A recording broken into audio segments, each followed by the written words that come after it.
to the Buckeye Weekly Podcast. I am Tony Gerdeman, here, as always, with Tom Moore. Tom, how's it going? Tony, when sometimes you're like, how do you feel about how you're doing at your job? How do you feel like have you been successful in life?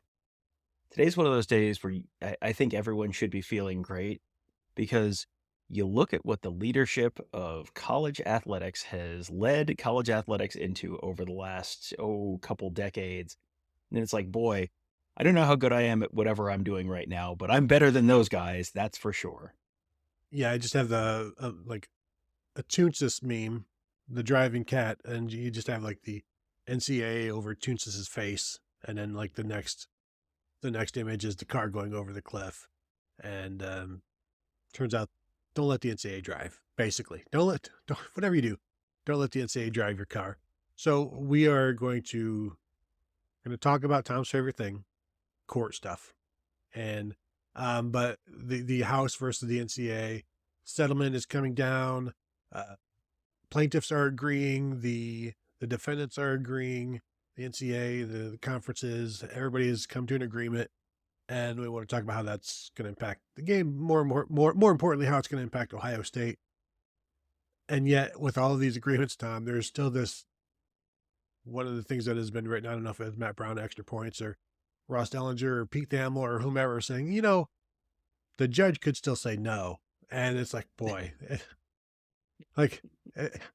all rise, the Honorable Teddy Valentine is presiding. Like, somebody, if the judge wants to make it about themselves, like, oh, no. Please, we're all in agreement. Let's just move on. But Tom, this judge thing, or any other kind of aspect, like you said, it could go out the window. There's all of this momentum right now. Nothing is settled. Nothing, even the settlement isn't settled. Correct. Even the settlement isn't settled. And even once the settlement is settled, there's still a whole bunch of other stuff that isn't necessarily resolved by this. College athletics has gotten itself into a point where a multi-billion-dollar settlement that's going to involve schools paying $20 million a year for the foreseeable future moving forward to future athletes, and paying out multi-billions of dollars to solve just an issue with athletes over a 4-year span prior to the institution of NIL. That doesn't actually solve all the problems. And there's a bunch of, I don't know, we'll have to figure out how we'll apply Title IX, for example. And all of this goes back to, this is all stuff that if you had asked college administrators 10 years ago, they would have said, oh, never, couldn't. That's not what we do. Because I think there's an important distinction here. We talk about the NCAA and the utter fecklessness of the NCAA. The NCAA is, when I say the NCAA, you probably are thinking of previous NCAA president Mark Emmert, who, was basically getting paid a couple $1 million a year to stand up and get it punched in the face repeatedly by every person writing or talking about the NCAA. The NCAA is actually made up of schools, administrators, university presidents. All of those people have screwed this up so unbelievably badly that we are at this point because there was no plan. There was no plan at all 5-10 years ago for dealing with any of this stuff. And the plan was just, this is all impossible. There's no possible way to handle this. When they built the Berlin Wall, Tony, the United States diplomats in Berlin, they started the Soviets started building the Berlin Wall like overnight, 1 a.m. or something like that. And they woke up the American ambassador or whoever it was. And he goes to the file cabinet where, they have plans for all of these different, possibilities. And he opens the one that says border closure, and there's a folder there. He opens it and there's nothing in there. That's the NCAA and the university presidents 5-10 years ago. Just, what's the plan for, we have to start paying the players, and you open the folder and there's nothing there. And that's how you get into this mess where you've got state legislatures, you've got judges in different places. You've got, you're going to Congress and begging Congress to please, Mr. Congress, save our lives. Please save our college sports. There was no plan. And now everything's just happening. Everything's just sort of happening to the NCAA and the member schools. And that's how you get into a spot where, okay, now you're facing a lawsuit that could be the end of your organization, so you have to settle. But we haven't even talked, Tony, about the smaller schools. Yes, this is a settlement between the big conferences, the big schools, the NCAA itself, and these different class action lawsuits. There are a whole bunch of people who are getting volunteered to get paid to pay a whole bunch of money in this, and those conferences and those schools are not real happy about it. Yeah, and that's where I want to go right now. And if you want to follow along in the table of contents of this show, I'm just using Ross Dellinger's tweet from Thursday night as just a guideline in terms of all of the bullet points of what the settlement means. And you're talking about the small schools. And so basically, of that nearly $8 billion of back pay of 10 years that it needs to be paid, the NCAA is going to take care of 40% of it. Schools are going to take care of that 60%. So that's like $1.6 billion or something like that the schools are going to be responsible for. Now, the Power Five schools are going to be responsible for 40% of that. The other 27 conferences will be responsible for 60% of that. And according to one of the articles that I read, 90% of the back pay is going to Power Five football players and basketball players. So basically, Weber State for the next 10 years is going to have to write a check because Joe Burrow couldn't get NIL.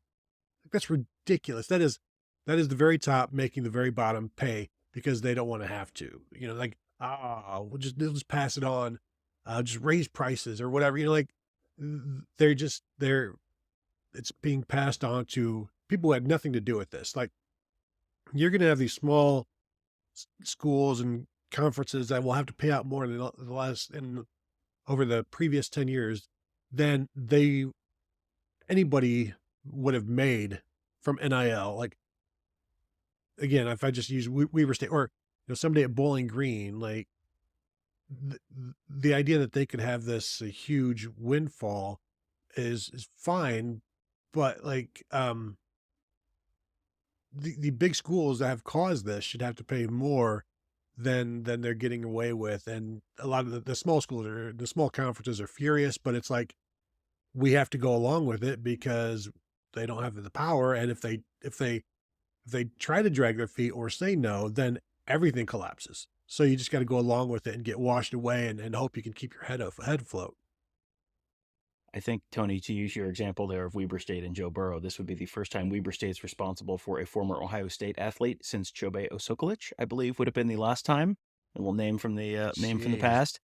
This is the the big boys saying to the little guys, what are you going to do about it? This is a settlement that the big conferences were the parties to the settlement.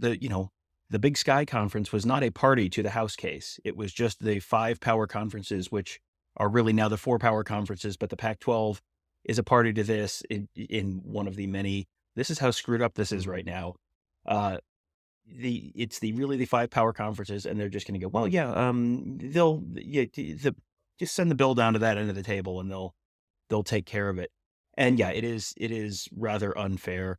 This is, it's cut like the power conferences are trying to fund a new baseball stadium or something like that. Like, yeah, I don't know. Yes, we make all the money, but what if you guys paid it? Just, jack up a hotel tax or something, Big Sky Conference. It'll be fine. I think the thing that people are probably wondering is, well, why would they possibly go along with it, the smaller conferences? And I think that if they don't, I think there's a possibility the big conferences just, pull away and separate. And then you're maybe that's at the end of the current TV deals or whatever. But then you really have, okay, now there's no more D1. Now Weber State's no longer invited to the NCAA basketball tournament. So how do you like that? There's a lot of leverage that the big guys have over the little guys. But yeah, that struck me as deeply unfair that, well, Ohio State's making all of this money and or Michigan's making all of this money, or Texas is making all of this money, all of these big schools, and they weren't paying their players, so they have fancy facilities and their athletic directors are making X amount of money and their football coaches are making X amount of money. And now that the bill has come due, it's, well, listen, we're all in this together. We've all got to solve this problem together because, listen, whose fault is this? Look, we're not here to point fingers. We're not here. That's not what this is all about. I personally, Tony, would love to see Jim Delaney, Larry Scott, all of these guys who are making $10 million bonuses, $20 million bonuses off of this system. I would love to see a lot of that recouped as part of the settlement. I suspect, Tony, that is probably not how it's going to happen. Jim Delaney made trying to find it real quick, because I think it was $7 million last year from the Big Ten still. He sure did, Tony. He sure did. He was, I believe, the highest paid person in the Big Ten's financial statements, even though he doesn't work for the conference anymore. And that includes, or whether it does or does not include, I think, like a $400,000 annual salary just as consultant. Maybe you could give that back for like laundry, the cost of laundry. For the players that he has always been so concerned about over the years. Maybe this would be a way to give back the Jim Delaney Laundry Fund. And, at this point, though, he could probably just, instead of laundry, just buy everybody washers and dryers. You can get a really good discount, buy the pair, buy in bulk. You could probably get 2 good ones total for like $800 total if you buy in bulk. That's a drop in the bucket for him. Or, you know what? How about just a drop in the bucket? You can do laundry that way. Do it the old ways, like he used to at North Carolina. Tony, do you remember when Jim Delaney said that if the Big Ten schools had to start paying players, the Big Ten would have to seriously think about going to Division III? I haven't heard anything about the Big Ten going D3, but I assume that has to be imminent right now, since brave leader Jim Delaney is just sitting there as a consultant and getting paid a lot of money. I'm sure he's advising them to go D3 right now. So we may have another breaking news podcast any day now covering that. He's probably like on a lounge chair, like being fed grapes, saying, I can't believe they caved. Can't believe the Big Ten caved. Please, more grapes. And so now with this settlement should eventually allow schools to pay players directly around $22 million a year, 22% of the annual ticket revenue, TV revenue of the Power 5 schools. Now, the thing is, it's on average 22%, but it's going to be like 10% of Ohio State's budget, and it'll be 20% of, say, Georgia Tech's budget, something like that. So there's still going to be some fluctuations and things there, and you don't have to go that high, but if you want to compete, you're going to have to. So that will kick in, if all goes well, next summer, next fall. And in terms of how this impacts Ohio State, they're going to keep up. That's the one thing that we've always said here, is that whatever changes take place, and there was a bunch of fear mongering about how Ohio State's going to fall behind, how Ohio State's going to be left behind. Ohio State is always going to be well equipped to keep up and excel. And this is going to be another one of those things where, yes, they'll have the $20 million to do it. And then on top of that, collectives aren't going anywhere. Now they may come in-house, but the collectives are there as, they're going to be bonuses as well. So the NIL stuff, rather, is going to be added bonuses to this. So Ohio State's going to be just fine in this aspect. They'll have the money. They'll have more money. And Tom, should Buckeye fans be concerned that Ohio State is going to be left behind because of the revenue share model? No. As an Ohio State fan, you are probably in just about the single best position that any person can be with their college athletics program right now. This is everything about college sports right now, the separation of the Power 2 from the rest of the power conferences. Well, guess what? Ohio State's part of the Big Ten. If there is some kind of a future split of the haves versus the have-nots in college football where, you know what? Yeah, we've been playing football with Indiana for a long time, but what does Indiana really bring to the conference? Not that much. We can live without you. Well, guess what? Guess what side of the divide Ohio State's on? They are on the positive side of that, and they are going to move up to whatever the highest level is. Financially, Ohio State is one of the biggest in the nation athletic departments. It's, like Ohio State and Texas are usually kind of right there, 1 and 2. Ohio State, as this is a flat percentage based on the average, guess what? This is going to be the smallest that Ohio State's percentage of their total athletic budget is going to be some of the smallest among which all the teams that are doing this. And yet there will be, pissing and moaning about how this is going to be a lot of money. And, oh boy, they've really got to make the numbers work. It is everyone's problem more than it is Ohio State's problem. So, as an Ohio State fan, however this is bad, if this ends up being bad, in some way financially or whatever for the Ohio State athletic department, it is going to be so much worse for everyone else. And in ways that it's going to be better for Ohio State, it's going to be so much better for Ohio State than it is for just about anyone else. So, this is, is this a good day or a bad day for college athletics? I think the answer is, well, that's a very complicated question and a very complicated answer.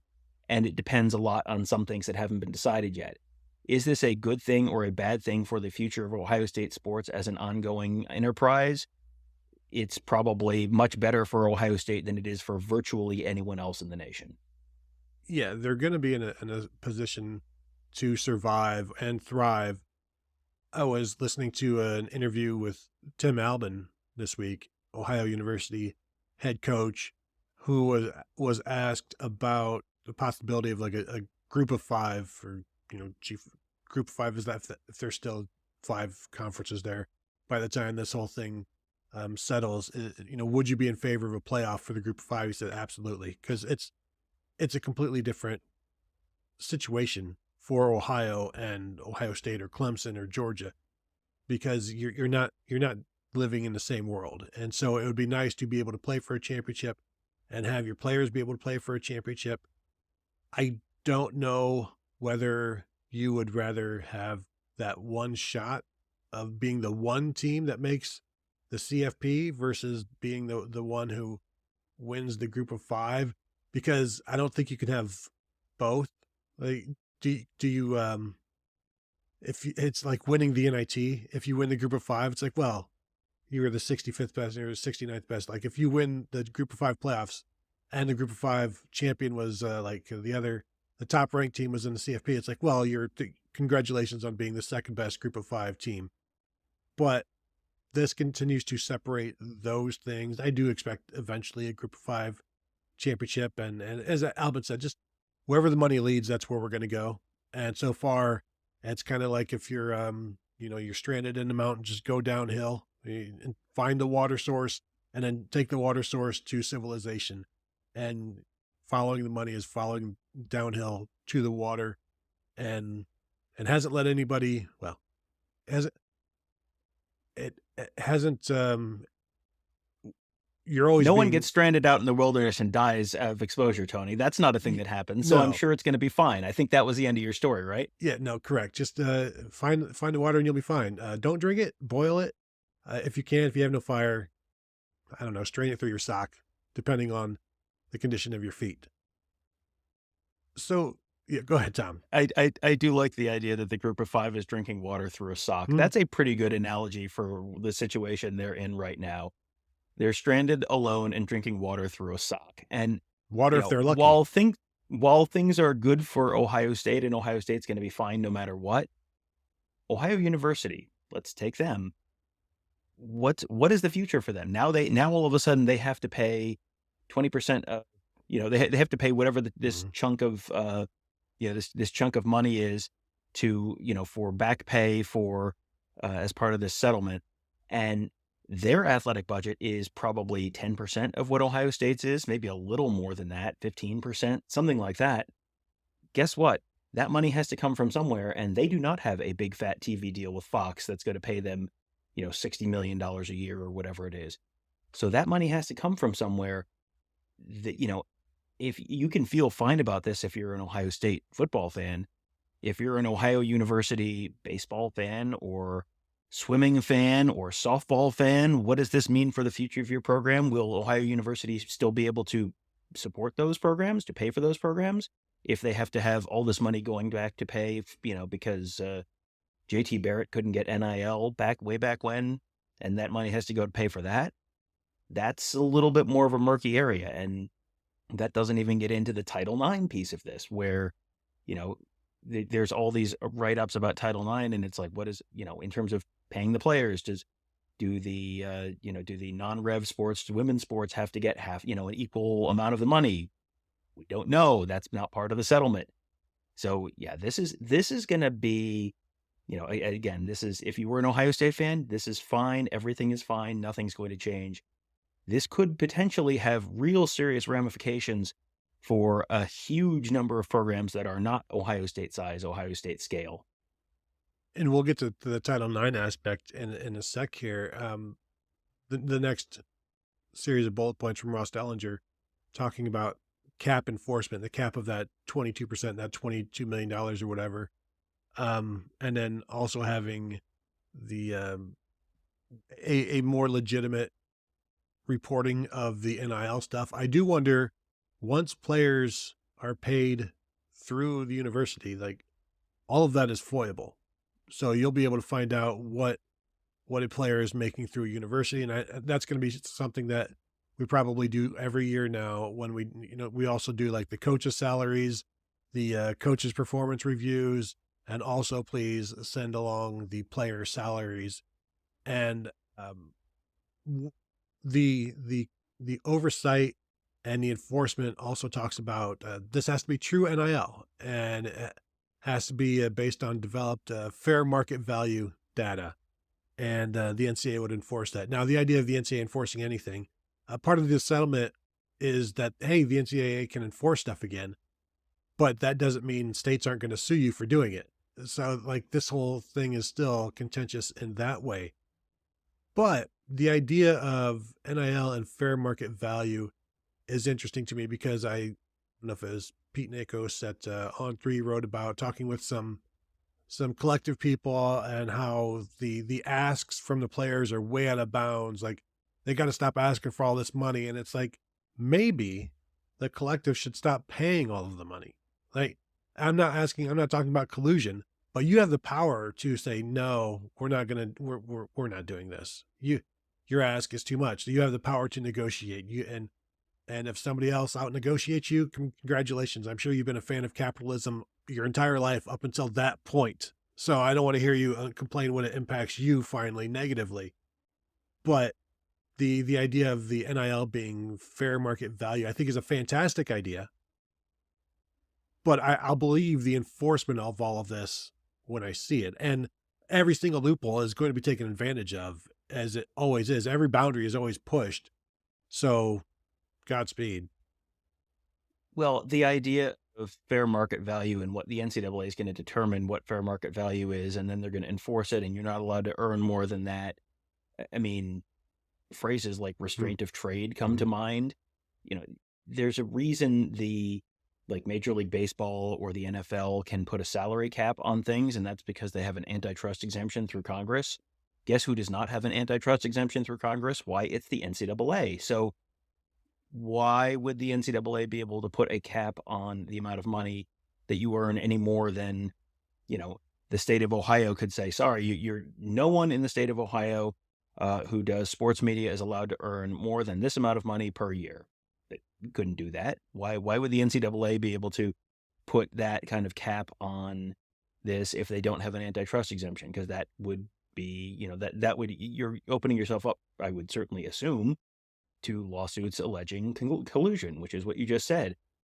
That's, there was back in the 80s, Major League Baseball had an off season where all of a sudden, like, none of the good players got signed this one off season, and it was really weird. And then later it turned out that the Major League Baseball owners had just sort of made a private agreement among themselves not to give people any more money than, $1 million a year or whatever it was back then. And guess what? They got in a bunch of trouble, because you can't do that. Even with an antitrust exemption, you can't just privately agree to not pay guys. So yeah, this is all, like, it all looks great. It all sounds wonderful. I'm sure everything, no pay for play or booster pay. Okay, sure. That's been going on forever. But now you're going to have a system where the NIL is allowed. But, these payments that have been going for probably 100 years now, under the table, that's all going to go away somehow. This all looks great. This all sounds wonderful. I have so many questions about how it's actually going to be put into place and enforced that I feel like this is great. This is like your rough draft. Mm. What's the final version of this going to look like? I have no idea. The fair market value thing, I think, will come into play with the Title IX stuff because, as Charlie Baker, the NCAA president, says, he doesn't think it's necessarily about dollars for Title IX. It's about access. And so you need that fair market value basically to show that we don't need to pay the women's sports as much as we need to pay men's football and men's basketball, because that's where all of the revenue is generated. Those are the recognizable faces, so on and so forth. That's where the market is for NIL. You'll have exceptions. You can't use Caitlin Clark as proof of, hey, look how much I deserve, because she is the outlier of all outliers. But there will be those, and those players will be able to capitalize. I just think you'll use that fair market value to prove that everybody has access, but we don't, like, you're not paying a baseball player as much as you're paying a football player. So you've got to be able to use that. Now, some of the other loopholes that they're talking about with Title IX is to make all of the payments come through the collective, because the collective is not the university. So then you've basically done an end around Title IX completely. And there are other people who believe that Title IX basically does not apply here. As you said, Tom, the courts will decide whether Title IX applies there. But I think the fair market value is one way to, because I am a lawyer, the fair market value is one way to maybe keep everything above board, while also actually keeping everything above board, basically, and not having to do an end around and saying, look, this is what everybody's worth in this realm. And then, of course, you'll have somebody be like, how is a freshman, how is an 18-year-old quarterback worth $2.2 million when they haven't done anything? It's like, well, because other people are offering them. If anybody else is offering, your swimmer this much, by all means, take it. But if you're trying to make everybody earn the same, that's not going to happen. I just don't see how that happens. Well, and what are you basing it on? Are you basing it on, if you're a freshman, it's based on your recruiting ranking, Mm-hmm. or is it based on your social media following, or, you know, Jeremiah Smith, for example, number one player in the class of 2024. Okay. He came in and number one player in the class, and obviously had quite a following on social media and a lot of name recognition. So, okay, he's worth this much. Okay. Then we start going to spring practices, and then everyone's talking about Jeremiah Smith all the time. Okay, so does that mean he's worth more? Does that mean his fair market value has gone up more? Or does that mean that he's still under the same deal as as when he came in? And then when he goes out and, if he scored 3 touchdowns in week 1 against Akron, does that make does his NIL value, his fair market value go up? How is this all being evaluated? This is all this is all a wonderful idea. It sounds like a great plan. And, this is a lot of this. I think I look at it and I go, they are building the tracks. The train is running down the tracks, and they are like building the tracks in front of the train and just hoping the train doesn't pass the end of the tracks. That's kind of where we are right now. And this is all supposed to go into effect next year, which that's good that it's not going into effect this year, because I don't think it would be ready to go into effect this year. Next year's coming pretty fast. So will this all be ready? Will all the court battles be settled before next year? I'm going to guess probably not. This is getting pitched as, here's this solution that solves everything. And then the more you look at it, the more it's like, well, it feels like maybe the can has been kicked a little bit down the road, and you've deflected this meteor that was coming directly for Earth, but there are potentially a lot more meteors coming from a lot of different directions here, and maybe they'll be able to deflect them all. But right now they're kind of going, whew, well, we think we got that one. That's good. Yeah, you've deflected it, but it's just skipped a little, and then it's going to come back around. Orbit's going to bring it back around, right for a direct hit. So roster changes coming in terms of the scholarship cap. You'll be able to put everybody on scholarship. However, they continue to talk about limiting a roster to like 85, which there's been a huge pushback from schools, I'm sure, like Ohio State. So they're like, okay, we'll make it like 90 or 95, which is still crazy small.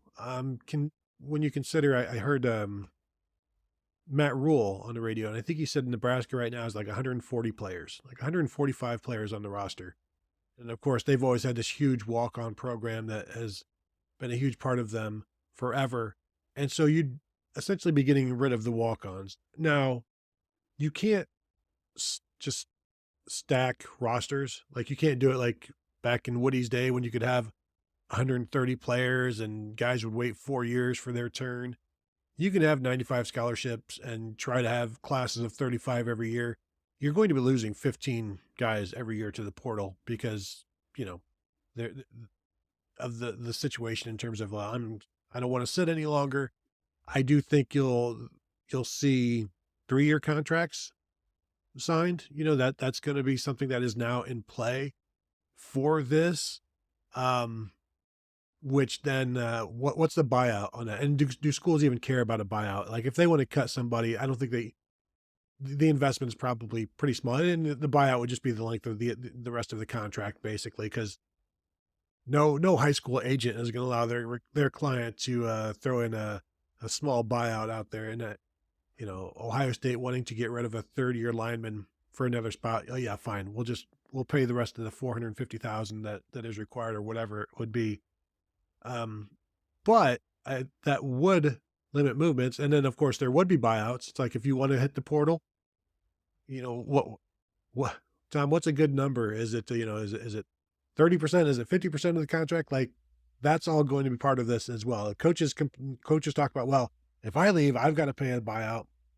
There's no way that with these 3-year deals, like you'll see some of the buyouts, but then will it become a recruiting pitch or a recruiting lure? Like we won't force you to have a buyout. Does that give you the upper hand, even though it takes away your upper hand? Well, I think you're going to see teams not enforcing that a lot, probably, because, you know, it's like if you get someone to come to your school and you promise them something and then you don't deliver it, and, you know, word gets around that you know, or you offer a guy, you know, this is always a concern with in-state prospects, for example. You offer a guy from this high school and then like he doesn't develop the way you thought, and so the offer gets pulled, and then you are persona non grata at that high school forever. If you are limiting people's ability to transfer out, that's the kind of thing that will probably eventually hurt you in recruiting. So eventually people probably are not going to do it. I think my bigger issue with all of this is going back to the limiting the roster size at a time when you're asking players to play more games. It was not that long ago. Well, it was that long ago because it was when I was in college and you were in college, but there used to be an 11-game regular season and no conference championship game and 1 bowl game, and it was 12 games was the season. And now 12 games is the regular season, and maybe there's a conference championship game, and if you lose that, you could potentially have to play 4 more games on top of that. So now you've gone from a 12-game regular season to a 17-game regular season. There's a bunch of studies and data about the impact of football on one's health long term, whether that's CTE or just, you know, the ability to get out of bed in the morning without sounding like you're making popcorn, whatever it is. There's a bunch of data on that, you know, colleges and programs and leagues and the folks in charge of the NCAA are concerned about limiting the number of exposures and number of hits the guys are going to take. And, you know, this is a big concern and we really care about the health of the players, but also we need you to play a bunch of extra games and we need you to do it with fewer people. It seems a little incongruous to me, Tony. It doesn't feel like that necessarily aligns with the idea of limiting the number of exposures, but TV wants more games and schools have to, you know, schools don't want to have to pay. So, you know, hey, we're going to have to just do it with fewer people and we'll just have to figure it out. Just have to figure it out. And as I'm reading all of these, like schools are going to have to, you know, all baseball players can be on scholarship. Not that Wisconsin has a baseball program, but thinking back to Barry Alvarez, when they had the opportunity, Wisconsin, when all the schools were given the opportunity to bring all of the COVID people back, he's like, no, we're not doing that. That's going to be too expensive. So, you know, when you talk about, hey, why can't you just have 115? If you're going to eliminate put everybody on scholarship. I don't know why they needed to make this change. I don't know why they needed to do this. I don't know why you can't just keep. We've been talking for a while how they're going to raise the scholarship limit because of the added games. We sat and talked with Bill Carello. Well, we do every year for like an hour talking with Big Ten head of officials talking about last year, the number of exposures, like you said, and the running clock after first downs to limit, take 7 plays off the game. And over the course of the season, that's like taking a game of exposures away from a player because they're concerned about safety. We've talked about the field turf, the different kinds of field turf, the safety there. The NFL is allowing safety helmets now, and that's going to be coming to college football, I assume, next year as well. And yet, yeah, but it's just, another 15 scholarships with all of these other scholarships. That's a bridge too far. And plus I don't want to have to give back any of my buildings or, I don't want to take a hit. I will gladly cut staff, but I don't want to be personally impacted by this. And yet, they're going to have to figure something out in terms of the scholarship stuff. And I think one of the ways takes us to our final set of bullet points here is that potential new D1 subdivision for increased power conference rulemaking, flexibility for leagues to set some of their own rules, which we've talked about in the past, which has kind of been ongoing and building up. So Toledo, Bowling Green, they can have their 85 scholarship limit. The teams that are going to buy in that, the SEC and the Big Ten have talked about, if you're going to buy in, then this is going to be the limit. You can have this many. You don't necessarily have to, because through all of this, you don't have to do the 22%. That's the cap. But if you're not going to do it, expect to be left behind by those who will. It's going to be a recruiting draw for those schools. And so this is going to necessitate a split if the major schools are going to want more than 85 or even more than 95. And I just think, and I even saw somewhere in maybe a most recent article by Ross Dellinger or Pete Thamel about the idea of a practice squad, which is really what the need for the walk-ons would be. So if you allow for a practice squad, that kind of alleviates the issues there. Because I guarantee you talk to any coach, or like, no, we don't want to lose our walk-ons. And, we may be talking to Ryan Day here in the next couple of weeks, and one of my first questions is going to be, hey, how do you feel about only having 85 guys on your team? How would you fare? What kind of response would you have to that? Well, how are you going to practice? If you only have 85 guys on your team, how are you going to practice? The scout team is a really important part of just the daily operation of a football program, because you need someone who's running the other team's offense so your defense can get a chance to see, go up against what they're going up against on the field. And same thing for the other team's, the other team's defense. You've got to have, those are generally like walk-ons. Those are generally true freshman guys.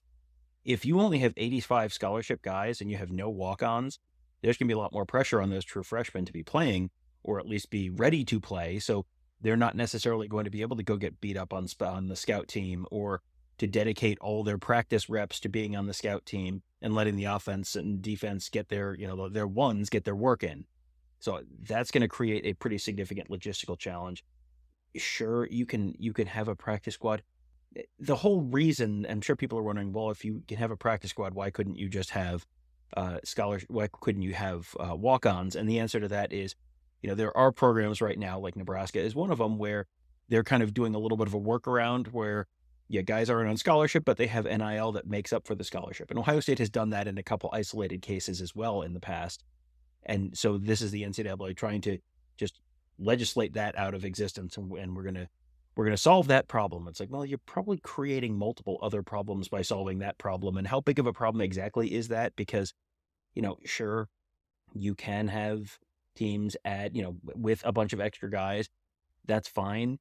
I think the long-term health impacts here would be my biggest concern if I was an athletic administrator, because you're probably looking in some of these articles and saying, why is there concern that these guys are not employees? Will players be employees in these major sports? And the schools are saying, no, no, no, no, no, no, no. Why? Well, employees have all sorts of, there are health benefits that come along with being an employee, and you may be liable for long-term health issues. And boy, are there long-term health issues associated with playing football? I don't know, Tony. Who's to say? So, I think you've got to be mindful of that, and you've got to be able to sort of say, look, we're doing what we can do to limit some of the long-term health impacts, because whether they're employees or not, they might eventually be employees, even if they're not employees now, and that might come by a lawsuit. Lots of stuff during this whole process has come from the NCAA saying, no, no, no, no, no, and then the court saying, yeah, that's something that might come at some point in the future in terms of employment. And then some of the long-term, the NFLPA has had a bunch of injury settlements and long-term injury kind of expenses. I don't know why college would be exempt from that, because, you can look at this and go, well, no, they're not employees. This is totally different from the NFL. And now, now you've got your roster caps and you've got a practice squad now. And okay, well, we're paying them, but they're not employees. And it's like, this is one of these, like, how stupid do you think I am kind of situations? Because that was, the NCAA went to the Supreme Court a couple of years ago for the Alston case and basically got swatted into the third row, and they got the Dikembe Mutombo finger wag in a 9-0 decision that was basically, so they're not employees, they're student athletes, which is totally different. And it's important that they're amateurs because it's important that they're amateurs. Like, how stupid do you think we are? It feels like the NCAA is potentially setting itself up for another how stupid do you think we are with employment at some point in the next decade or two. Well, and right now, the mood for employment by the student athletes, from what I've read and what other people have said, is that it's not really there. They don't want to be employees. They like the way things are because now they'll be getting paid. So that's fine. And also, they're not around long enough to fight this battle. They're, you're not asking like a freshman to come in and, battle for 5 years, which is, this thing has been going on for not just House, but the O'Bannon has been going on for 10 years, and the NCAA football one has been going on for however long as well. So it's like, I'm here to play football. I'm here to joust, whatever varsity sport you've got. I'm not here to battle in court, because I'm here for like 3, 4, 5 years. I'm trying to get an education, or I'm trying to go to the NFL. I'm trying to go to the NBA. I don't have time for this. I need to focus on what I'm here for. I'm not here to be a plaintiff. And so it's going to be difficult to, I think, get that aspect going in terms of the employment. And part of the agreement on this, the settlement, is the plaintiffs agree to lobby on behalf of the NCAA's effort seeking congressional protections, which would be like the antitrust, things like that. And we've talked in the past about how Congress, I can't remember who it was, telling the NCAA, we're not going to save you, we will help you. But first, you've got to get this ball rolling, and the ball is rolling. And so maybe now Congress will step in, especially with all sides agreeing. Yet there is still another class action lawsuit out there, Fontenot, which probably gets negated with this, or at least the attorneys from that won the House think that will be pushed aside or rolled under, or however, just done away with at some point, because the players from House, the players in the class action of House, would have to leave House and go to that one. And right now they know they've won. So why would they lose this to go maybe wait another 2 or 3 years to see if they win? When it's like I said, it's, as we say, it's a transient nature of college sports. I'm here now. Give me my money. J.G. Wentworth said it best. It's my money. I want it now. So and forth. And I forget the jingle. I apologize. Please don't write. But that's that. I think and I think the question is, this settlement doesn't necessarily have to apply to everyone who's in college right now, and it doesn't have to necessarily apply to anyone moving forward. That was another sort of thing where players don't have to agree to opt into this settlement. They could choose not to. And just because guys right now are, this doesn't have to be someone who's a plaintiff from this. This could be someone else because a lot of these cases are from people who have already completed their eligibility. So, you know, this is not, the employment piece, and this is a whole separate conversation with the Mhm. Dartmouth men's basketball team and all that kind of stuff. There are a million different issues around that, and I'm not going to even pretend to understand all of them. But just because it's settled now does not mean it's settled 5 years from now or 10 years from now. And, someone who is currently an athlete or was previously an athlete could potentially file a lawsuit. So there's all sorts of stuff that, that this does not necessarily settle. So I just want to make sure people understand that that's not, this is the final answer to all of these questions. This is, well, we think we've maybe kicked the can down the road a little bit, but I guess we'll see how far down the road the can goes. Yeah, but suffice it to say, to wrap up, Ohio State should be fine. As long as the sport is fine, Ohio State will be fine, and the sports are fine, Ohio State will be fine. So, before we go though, Tom, I do want to tell you this story. So, it has nothing to do with anything except for the show, sort of. So, my mother-in-law asked me to return something that she got from Amazon. And really, it's really easy to return stuff from Amazon. You just go on your account and say, I'm returning this. They'll send you a QR code. But it was like this oil of Olay anti-aging cream, anti-wrinkle stuff. And so it's like, tell my wife, yeah, no, I got to go take this anti-aging cream to the UPS store and tell them, hey, I need to return my anti-aging cream. Ha ha ha. And, it's like, this is kind of embarrassing, right? It's like, who cares? Nobody knows me. And then I get to the store, get to the UPS store, and I'm walking up with my oil of Olay, and behind the counter, somebody's like, well, you're taller in person.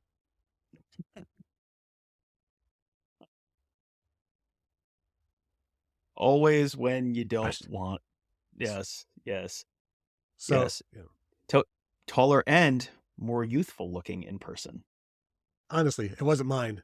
It may look, no, it's not mine.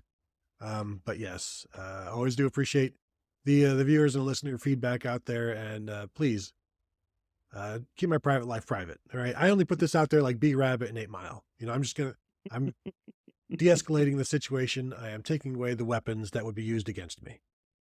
Tony went to UPS. That's a private school. We call it the U. Anyway, that will do. I want to thank you all for tuning in as always. If you're watching this video on YouTube, go ahead and give us a thumbs up. We would appreciate that. You can always find us at youtube.com/Buckeye Huddle. Of course, BuckeyeHuddle.com as well.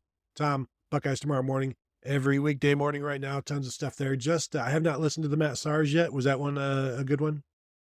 Yeah, Matt Sars, who runs mattsarsports.com, which is kind of the preeminent expert in college football TV, had him on to talk about all the new TV deals and how everything's a little different this year, as well as kind of the process and in terms of figuring out, okay, the Ohio State-Oregon game, when is that going to air? What network is that going to air on? Is the Ohio State-Penn State game going to be a primetime whiteout game? Is that going to be a big noon kickoff? Talk to him about all that kind of stuff, as well as TNT sub-licensing the college football playoff and a lot more. Yeah, and we did not know this at the time, but that Penn State Ohio State game could still be a big noon kickoff because Fox does own that week, as we found out recently. So Mark and Kevin should be due home any day now from the Southern Swing. So there's ongoing coverage there at BuckeyeHuddle.com as well. So thank you all for tuning in, and we'll talk to you guys later.